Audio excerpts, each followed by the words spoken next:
Mayoría de los ejemplos fueron compositores, fueron músicos, críticos también musicales, pero a la vez también, bueno, pues fueron pedagogos. Bueno, hay un ejemplo incluso en España de varios, de uno de ellos, bueno, uno de ellos que fue pedagogo y a la vez guitarrista, que dejó huella pues, en el siglo XX dentro de la cultura de nuestro país. Y hay otros ejemplos en el ámbito de, pero muy pocos, del arte. George Alexander McFarlane fue pedagogo y compositor británico, es decir, unió la pedagogía con el arte musical. Fue alumno y director de la Academia Real de Música de Londres, compuso óperas de corte mozartiano, música sinfónica y de cámara influida por Beethoven y numerosas obras sacras, en oratorios, cantadas, salmos, así que realizó mucha obra musical y bueno, aparte también fue alumno, director de la propia Academia Real de Música de la capital, británica. Massimo Mila fue crítico y musicólogo italiano, colaborador en diversas revistas musicales, fue autor de importantes ensayos sobre varios compositores, entre ellos Verdi, Mozart, Stravinsky y Maderna. Y sobre teoría musical también escribió. Y una de las obras es Cien años de música moderna de 1982. Un hombre, bueno, que prácticamente fue crítico, aparte de ser musicólogo, bueno, pues él realizó ensayos sobre los principales compositores de la edad moderna y contemporánea de Europa y también de Rusia. Gustav Vigeland fue escultor noruego. Desde joven mostró grandes dotes para la escultura en madera. Inició sus estudios de arte en el taller del escultor Floyd, pero tuvo que interrumpirlos cuando falleció su padre. Por este motivo, a los 17 años volvió a casa de su madre, donde permaneció durante 2 años y se encargó de la manutención de su familia. Se dedicó además de la escultura a la lectura de clásicos, y una de las obras es la Odisea. Un hombre, bueno, pues que dejó huella en el ámbito de la escultura, del arte noruego, que con 17 años ya, o incluso muy joven, ya estaba en el taller de arte del escultor Freud, pero lo interrumpió por el fallecimiento de su padre. Con 17 años tuvo que volver a su casa para convertirse en el hombre o el padre de familia durante 2 años. A partir de ahí ya se dedicó a la escultura, a leer a los clásicos y dejó, bueno, huella en la cultura de su país como en el mundo occidental. Lorenzo da Ponte fue libretista italiano. Fue autor de libretos de óperas de Salieri, Martini y Mozart. Y una de las obras es Così fan tutte. Un hombre, bueno, que fue libretista, que escribió libretos de óperas de los principales compositores del momento, de la edad moderna. Giovanni Battista Martini fue teórico e historiador de la música y también compositor italiano. Aunque a él se le conoció como el padre Martini, ingresó en la Orden de los Franciscanos en 1721 y desde 1725 fue maestro de capilla del monasterio de San Francisco de Bolonia, cargo que desempeñó durante toda su vida. Y una de las obras es Tratado Fundamental Práctica del Contrapunto sobre el Canto Llano de 1774-1775. Un hombre que, aparte de ser teórico e historiador de la música, fue músico, compositor, pero estuvo en el ámbito religioso. Y se le conoció como el Padre Martini, ya que ingresó en la Orden de los Franciscanos y desde 1725 se convirtió en maestro de la capilla del monasterio de San Francisco de Bolonia. Ese cargo lo mantuvo hasta toda su vida, es decir, durante más de, bueno, casi 60 años estuvo en ese cargo. Christoph Willibald Gluck fue teórico y compositor alemán. El lugar destacado que ocupó en la historia de la música radicó sobre todo en la reforma que llevó a cabo del género operístico, precursora de la que propugnó un siglo después o más tarde Richard Wagner. Richard Wagner fue uno de los principales compositores de la edad contemporánea europea. Hijo de un guardia forestal, en 1736 el príncipe Lokovic le tomó a su servicio en Viena y un año después el príncipe Melzi se lo llevó consigo a Milán, en Italia, donde recibió lecciones de composición de Giovanni Battista Sammartini. La obra es Armée, de 1777. Christoph Willibald Gluck, o Gluck, estuvo en diversas capitales o cortes europeas y bueno, estuvo trabajando para el estamento nobiliario, sobre todo para las monarquías, entre ellos el príncipe Lokovic, que estuvo al servicio, estuvo en Viena, el príncipe Mel se lo llevó a Italia, a Milán, y bueno, ahí aprendió luego en Milán de Giovanni Battista Martini, también esa lección de composición. Luigi Cherubini fue pedagogo y compositor italiano, hijo de un clavecinista, se formó como compositor al lado de Giuseppe Sarti, pronto empezó a destacar en la composición de la música sacra y escénica, los dos géneros a los cuales iba a dedicar sus mayores esfuerzos. Y una de las obras es Misa en la Mayor de 1825. Muchos de ellos eran o pedagogos o teóricos, y bueno, incluso en la propia edad contemporánea también, como es el ejemplo británico, pues bueno, estudiaron pedagogía y a la vez se dedicaron a la música, que era su pasión. Antonio Salieri fue pedagogo y compositor italiano, aunque en su tiempo fue uno de los compositores más apreciados, en la actualidad es más conocido por su rivalidad con Mozart que por su propia labor creativa, hasta el punto de ser protagonista de una leyenda surgida durante el Romanticismo que le acusaba de haber envenenado al genio de Salzburgo. Una de las obras es L'Europa riconosciuta de 1778. Salieri fue uno de los principales compositores más apreciados del momento. En la actualidad se dice que fue el principal rival de Mozart por su propia labor creativa, incluso se dijo una leyenda que fue esto del romanticismo que envenenó al genio de Salzburgo. Pero hay que decir de Antonio Salieri que fue uno de los principales compositores del momento, junto con Mozart y otras figuras, incluso Bach y tantas figuras de la de la edad moderna europea dentro de la música. Johann Gottfried Walther fue teórico musical, compositor alemán, alumno y pariente de Bach, fue notable compositor y organista, y la obra es Léxico musical o Biblioteca musical de 1762. Johann Gottfried Walther fue, aparte de teórico musical, compositor, y bueno, luego siendo alumno, pariente de Bach, eso le abrió pues, sus puertas en el ámbito de la música, porque luego fue uno de los principales compositores más notables y organistas del momento. Giuseppe Torelli fue pedagogo, compositor y violinista italiano. El concierto con solista y el concerto grosso tuvieron uno de los principales artífices en su figura. Un compositor que sí, bien no pudo considerarse inventor de estas formas musicales, sí contribuyó decisivamente a la conformación de sus principales características, llevadas más tarde a su plenitud por Antonio Vivaldi y Johann Sebastian Bach. Y una de las obras es 12 Concerti da Camera op. 2 de 1186. Bueno, un hombre, Torelli, que bueno, de ser pedagogo, su pasión y su trabajo fue el mundo de la música, siendo compositor, violinista. Él sí que fue el concierto solista, el concierto grosso, principal figura, aunque él no las inventó.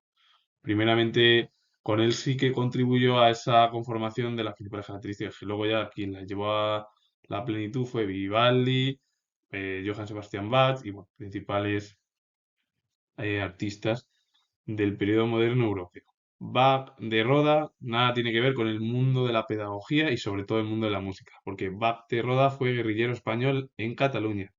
Participó activamente en la Guerra de Sucesión Española, esa guerra, ese conflicto que estalló cuando Carlos II murió. Es verdad que Carlos II nombró a un Habsburgo en su momento, pero como murió un año antes, al final dejó el trono español para Felipe de Anjou, Felipe V, el nieto de Luis XIV, pero claro, los pretendientes Habsburgo o de Austria, el futuro Carlos VI del Sacro Imperio Alemán, se negó y como él también era pariente, dijo que él, al propio Carlos, el archiduque Carlos, dijo que le pertenecía también el trono de la monarquía española. Entonces estalló con ese conflicto y él fue en 1705 el que lideró las milicias de Vic en defensa de Barcelona. En 1710, como partidario del entonces archiduque Carlos de Habsburgo, que fue el futuro, como he dicho yo, Carlos VI del Sacro Imperio Romano Germánico, tuvo a su cargo la organización de milicias de la comarca de Osona, lugar en el que hizo frente a las tropas borbónicas. Tras el triunfo borbónico, fue ejecutado en Vic y su muerte tuvo un fuerte eco popular. Bach de Roda fue un guerrillero que apoyó a la monarquía austriaca, bueno, a los Austrias, a los Habsburgo, y además defendió, sobre todo Barcelona, porque la corona de Aragón era partidaria de los Austrias, porque no quería, lo que querían hacer los Borbones eran realizar, bueno, llevar a cabo la monarquía absolutista y que solo hubiera una corte que era la capital, que era Madrid, como pasaba con su abuelo, Luis XIV. Bueno, pues la parte de Aragón, Barcelona, todo ello, bueno, toda la corona aragonesa se negó y estalló ese conflicto y fueron partidarios del apoyo a el archiduque Carlos. ¿Qué pasa? Que otros, por ejemplo, como País Vasco, Navarra, no perdieron esos fueros, cosa que sí que la Barcelona los perdió y sobre todo la corona de Aragón, porque País Vasco o Navarra dieron apoyo a la causa borbónica, a Felipe d'Anjou.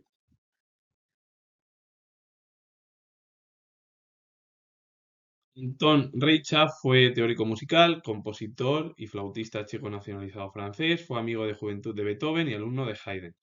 Gracias al éxito obtenido por su obra, 26 quintetos para instrumentos de viento de 1818, fue nombrado profesor del Conservatorio de París, donde tuvo como discípulos a Berlioz, Liszt, Franck y Gounod. Escribió abundante música y varios tratados teóricos y pedagógicos. Y una de las obras es El arte del compositor dramático de 1863. Un hombre que, bueno, aparte de ser músico, porque es lo que destacó como compositor y flautista, aparte de eso, bueno, fue teórico musical y bueno, hizo tratados teóricos, pedagógicos sobre la historia de la música. Rodolphe Kreutzer fue pedagogo, compositor, violinista y director de orquesta francés. Su nombre es hoy conocido sobre todo por la dedicatoria que Beethoven le hizo en la obra Sonata para violín y piano, Op. 47, una monumental partitura que paradójicamente nunca interpretó al considerarla inabordable. Anton Diabelli fue editor y compositor austriaco, fue pianista y profesor de varios instrumentos en Viena. Editó obras de Schubert, de Beethoven también, a quien encargó la obra Las variaciones Op. 120, sobre uno de sus valses. Bueno, muchos de ellos fueron compositores, editores, bueno, realizaron incluso obras, tratados, como por ejemplo fue Anton Reicha, que aparte de ser compositor y flautista, que es a lo que se dedicó, él se dedicó también a realizar tratados teóricos, pedagógicos, como teórico musical que fue Reicha. Kreutzer, aparte también de ser músico, fue pedagogo y bueno, pues, dejó huella también, sobre todo Beethoven fue el que le hizo la obra a él. Él no la pudo ni interpretar, porque le dijo Rodolphe Kreutzer que era inabordable. Y Diabelli fue editor, compositor, realizó obras de principales compositores de la edad contemporánea europea. Sacha Guitry fue dramaturgo y actor francés, hijo del célebre actor Lucien Guilty, que ahora voy a hablar de él. ¿Qué pasó con Sacha Guitry? Que no heredó su talento, el talento de su padre, pero sí la capacidad para cautivar a los espectadores de los teatros parisinos, como eficaz intérprete de obras escritas, casi siempre por él mismo. Empezó como autor teatral en 1902 y obtuvo su primer éxito en 1911 con la obra El guardián nocturno. Fue el primero de una larga de éxitos que más tarde le llevaron también al cine.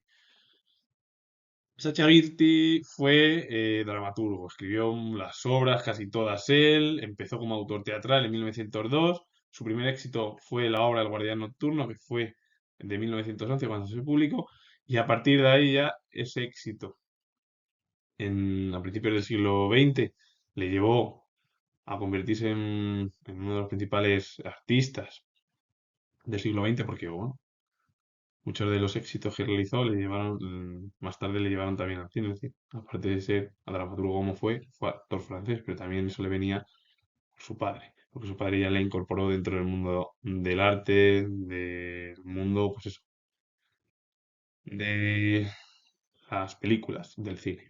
Lucien Guilty fue actor y director teatral francés, considerado entre los mejores actores franceses de su tiempo, fue una de las figuras más bulliciosas en la escena gala en la que introdujo a su hijo, el célebre actor y dramaturgo, como ha hablado Sacha Guitry. Y hay que decir que Lucien Guitry fue principalmente el que incorporó a su hijo en el mundo del teatro, porque aparte de que Lucien Guitry ya era actor, estaba en el mundo del cine y director, incorporó prácticamente a su hijo. Es verdad que Lucien Guitry tuvo un talento pues, mucho mejor que su hijo y su hijo es verdad que fue más en el ámbito de autor teatral. Pero claro, él cautivó pues principalmente pues eso, los teatros parisinos pues a todos los espectadores por todas las obras que realizó. Y su padre, bueno, pues, su talento fue más en el mundo del cine, siendo actor y director. Y luego ya, bueno, su hijo, a partir de ahí, gracias a la ayuda de su padre, y sin tener ese talento del padre, bueno, pues llevó a cabo, bueno, pues su propia forma artística. Jacques Gabriel Proudhon fue musicólogo francés, fue bibliotecario y conservador del Conservatorio y de la Ópera de París. Escribió numerosas monografías sobre muchos compositores, y una de ellas es Beethoven de 1927.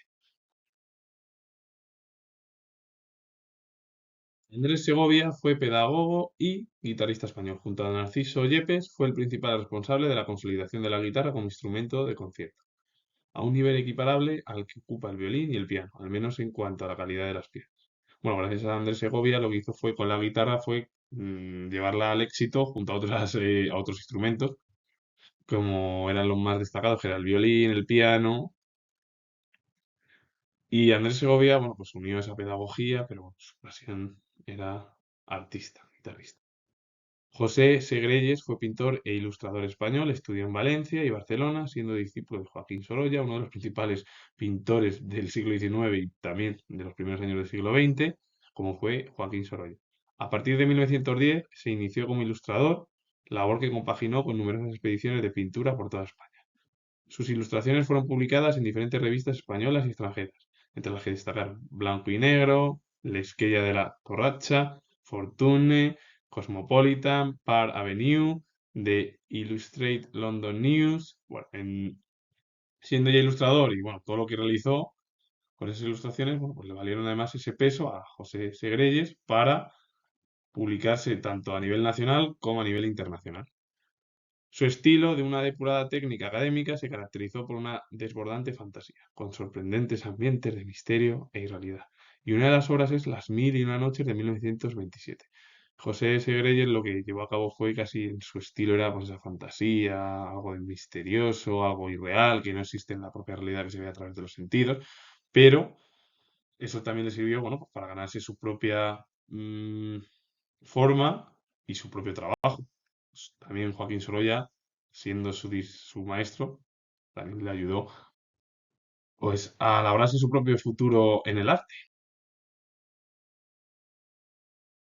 José Luis Alonso fue director teatral español, considerado una de las grandes figuras de la dirección escénica española. Entre sus montajes emblemáticos figuraron Romance de Lobos, de Valle Inclán, El Círculo de Tiza Caucasiano, de Bertolt Brecht, El Galán Fantasma de Calderón de la Barca, El Anzuelo de Fenisa de Lope de Vega, Misericordia de Galdós, Adiós señorita Ruth de Tennessee Williams, Las Tres Hermanas y El Jardín de los Cerezos de Chekhov, El Adefesio de Rafael Alberti o El Rey de Sodoma de Francisco Arrabal.